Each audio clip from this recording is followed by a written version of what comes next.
Не е вистинско време за дефинитивни и конкретни предлози. Ова е пораката на посредникот за преговорите за името Метју Нимиц. Дојде во Скопје си замина, без да има средби во Атина, порачувајќи дека не очекува драматични поместувања во однос на преговорите за името.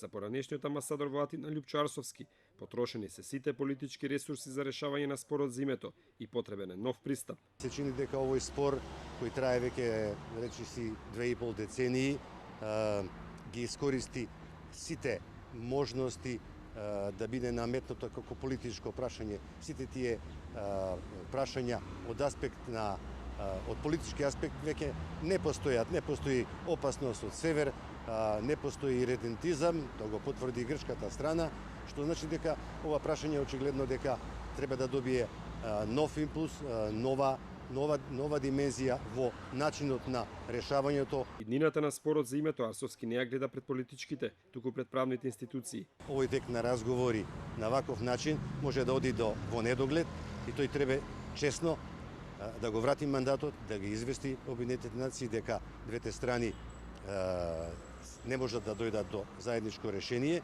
и дека ова решение како политичко решение е веќе завршено. Треба да се пристапи кон еден приод од правен аспект.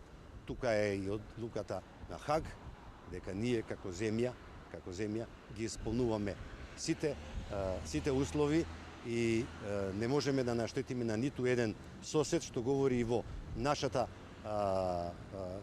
приод за добрососедска политика. Днешниот амбасадор смета дека Грција во моментов избегнува преговори за името, бидејќи се наоѓа во неповолна положба. Откажувањето од оваа посета ја гледам во тоа дека Грција не е повеќе заинтересирана интензивно да размислува за ова прашање, бидејќи изгледа дека не и одат во корист прво нашето големо залагање и големо отворање, како што има тоа што би се рекло во шахот, и еден голем интерес на Брисел и Соединетите американски држави за одржувањето на безбедноста во регионот, што е основно прашање, а тоа може да биде само преку влез на Република Македонија во НАТО, за кое двете земји, првата страна Грција и втората страна Република Македонија се договориле во времената согласност, која се уште е на сила, која за жал во Букуреш беше тргната на страна, меѓутоа членот 5 последниот став точно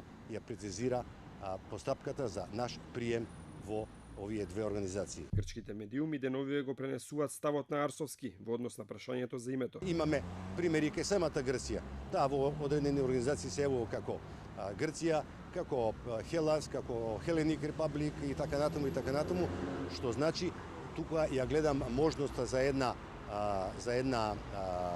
изнаоѓање на едно заемно прифатливо решение, но никако со црвените линии, ерга омнес и така натаму. Според Арсовски, чекор напред во решавање на проблемот е желбата на новата влада да ја врати Македонија на пат кој не е у НАТО.